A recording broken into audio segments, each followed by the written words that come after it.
আসসালামু আলাইকুম। আশা করি সবাই ভালো আছেন। আলহামদুলিল্লাহ আমিও ভালো আছি। তো আপনাদের মাঝে আমি আরেকটি নতুন ব্লগ ভিডিও নিয়ে হাজির হয়েছি।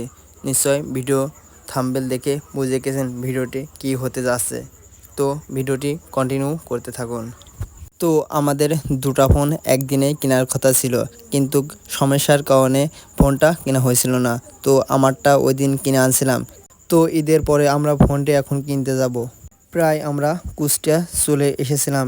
এর মাঝেই গাড়ির গ্যাস শেষ হয়ে যায়। এরপর চেঞ্জ করে গ্যাসের সিলিন্ডার অন্যটা লাগানো হয়।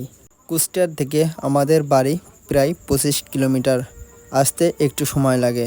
আমরা যে শপ থেকে ফোন কিনবো সেখানে যেতে আমাদের এখনও সময় লাগবে প্রায় 20 থেকে 25 মিনিট।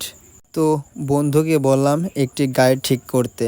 গাড়িতে চড়ে চলে গেলাম আমাদের সেই গন্তব্য স্থানে। তো আমাদের সবথেকে বড় ভুল হয়েছিল যে ঈদের পরের দিনে কোনো শপ খোলা থাকে না, কিন্তু এর মাঝে বৃষ্টি শুরু হয়ে গিয়েছিল।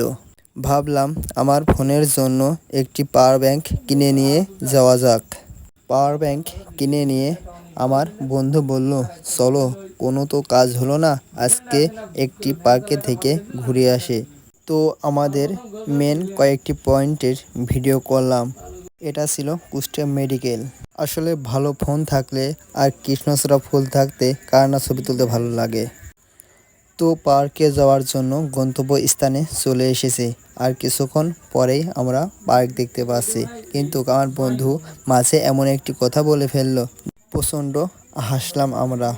এরপরে আমরা আপনাদের ভিতরে গিয়ে কিছু দেখানোর চেষ্টা করব। সম্পূর্ণ ভিডিও দেখতে থাকুন। আসলে আমি আগে জানতাম না যে কুষ্টিয়া এত সুন্দর পার্ক আছে।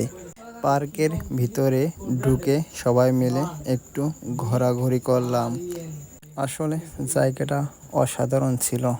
আপনারাও দেখতে চলে আসুন কুষ্টিয়া রোজ হলিডে অ্যান্ড রিসোর্ট পার্ক। ভিতরের মধ্যে গিয়ে দেখলাম যে খেলা হচ্ছে, ওটাও একটু ভিডিও করলাম। আসলে ভিতরে ঘোরাঘুরি করে ভালোই লাগছিল। আসলে আমাদের ভিডিও যদি ভালো লেগে থাকে অবশ্যই লাইক সাবস্ক্রাইব করতে ভুলবেন না, এবং এরকম আরও নতুন নতুন ভিডিও দেখতে আমাদের চ্যানেলটি সাবস্ক্রাইব করে পাশে থাকুন। ধন্যবাদ।